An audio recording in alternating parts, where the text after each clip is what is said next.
اعوذ باللہ من الشیطان الرجیم بسم اللہ الرحمن الرحیم وَلَقَدْ نَصَرَكُمُ اللَّهُ بِبَدْرٍ وَأَنْتُمْ أَذِلَّةٌ فَاتَّقُوا اللَّهَ لَعَلَّكُمْ تَشْكُرُونَ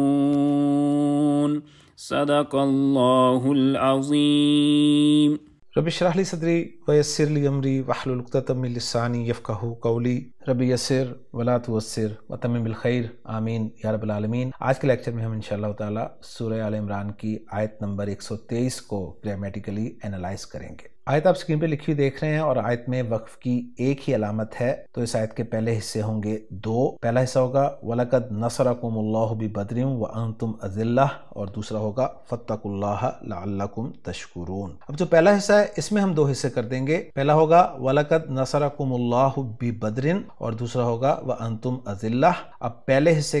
حصے کے الفاظ میں بات کروں گا۔ واو حرف ہے، لام حرف ہے، قد حرف ہے، حرف تحقیق ہے، نصر فعل ماضی واحد مذکر غائب کا صیغہ ہے، فعل معروف ہے، نصر ینصر مشہور فعل ہے، کم ضمیر منصوب متصل جمع مذکر حاضر کیا ہے اور کم کے میم ساکن کو آگے ملانے کے لیے پیش دی گئی ہے۔ اس میں جلالہ آپ کو مرفوع نظر آ رہا ہے، با حرف جر ہے جس کے بعد بدر معروف لفظ ہے، جانا پہچانا لفظ ہے مسلمانوں کے لیے۔ اب پہلے حصے کا جو دوسرا حصہ ہے اس میں واو حرف ہے، انتم ضمیر مرفوع منفصل جمع مذکر حاضر کی ہے اور اذلہ جو ہے ذلیل کی جمع ہے اور ذلیل جو ہے یہ فاعل کے وزن پہ صفت ہے، اور ذلیل کے ایک معنی ہے نرم اور مہربان کے اور دوسرے معنی اس کے ہیں ذلیل کے، یعنی یہ کمزور کے معنی میں بھی عربی زبان میں استعمال ہوتا ہے، ذہن میں رکھیے گا۔ پہلے حصے کے دونوں حصوں کے الفاظ پہ بات مکمل ہو گئی ہے، اب ہم چلتے ہیں دوسرے حصے کے الفاظ کی طرف، لیکن دوسرے حصے میں بھی ہم دو حصے بنائیں گے، ایک حصہ ہوگا فَاتَّقُوا اللَّهَ اور دوسرا ہوگا لَعَلَّكُمْ تَشْكُرُونَ۔ اب جو پہلا حصہ ہے دوسرے حصے کا اس میں فا حرف ہے، اتقوا فعل امر ہے، جمع مذکر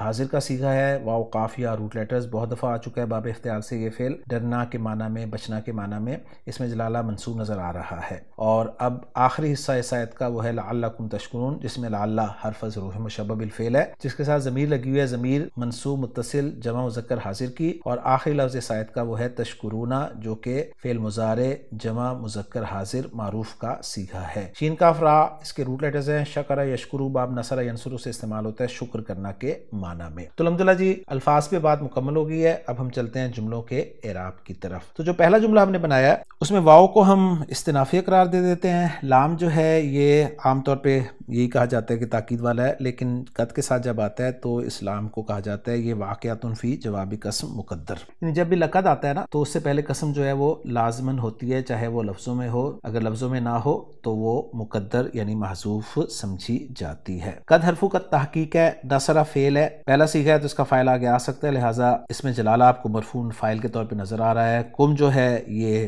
مفعول بھی ہے اور فاعل سے مقدم ہے، اور مقدم ہونے کی صورت آپ جانتے ہیں کہ جب فاعل اسم ظاہر ہو اور مفعول اسم ضمیر ہو تو مفعول کو فاعل پر مقدم کر دیا جاتا ہے۔ بی بدرن جو ہے یہ جار مجرور ہے اور یہ متعلق ہو جائے گا نصرہ فعل کے، اور یوں نصرہ فعل اپنے فاعل اپنے مفعول بھی اور اپنے متعلق سے مل کر جملہ فعلیہ ہو کر جواب قسم بن رہا ہے۔ وَأَنْتُمْ أَذِلَّةٌ میں واو کو ہم حالیہ قرار دے دیں گے، انتم جو ہے یہ مبتدا ہو جائے گا جس کی خبر اذلہ ہے، اور مبتدا اپنی خبر سے مل کر جملہ اسمیہ ہو کر محلاً منصوب حال قرار دے دیا جائے گا۔ فَاتَّقُوا اللَّهَ والا جملہ جو ہے فا کو فصیحیہ مانا گیا ہے، یعنی اس سے پہلے ایک شرط جو ہے وہ محذوف مانی گئی ہے، اور وہ شرط یہ کہی گئی ہے کہ ان فعل اللہ بکم ذالک، اور اس کا جواب شرط ہے فَاتَّقُوا اللَّهَ۔ اب میں جواب شرط کو انالائز کر رہا ہوں۔ فا جزائیہ، اتقوا فعل بفاعل، واو ضمیر مرفوع متصل اس کا فاعل ہے، اس میں جلالہ مفعول بھی ہے، فعل اپنے فاعل اور مفعول بھی سے مل کر جملہ فعلیہ ہو کے جواب شرط یا جزا ہو گیا۔ اور آخری جملہ جو ہے لعلکم تشکرون، یہ جملہ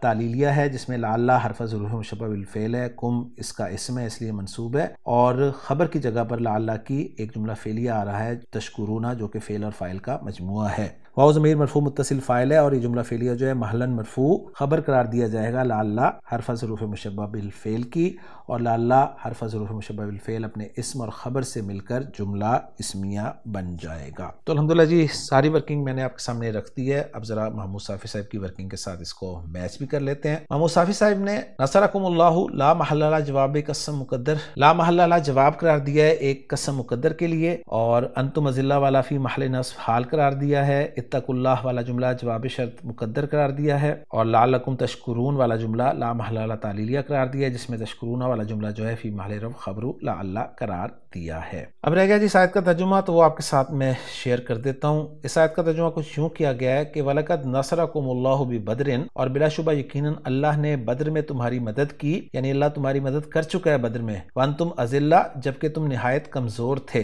فَاتَّقُوا اللَّهَ لَعَلَّكُمْ تَشْكُرُونَ، پس اللہ سے ڈرو تاکہ تم شکر کرو۔ تو الحمدللہ جی آج کے لیکچر میں سورہ آل عمران کی آیت نمبر 123 بھی ہم نے گرامیٹیکلی انالائز اللہ کی توفیق سے اس کے فضل سے کر لی ہے۔ انشاءاللہ تعالیٰ اگلے لیکچر میں اگلی آیت کے ساتھ آپ سے ملاقات ہوگی۔ سبحانک اللہم و بحمدک، اشہد ان لا الہ الا انت، استغفرک و اتوب الیک۔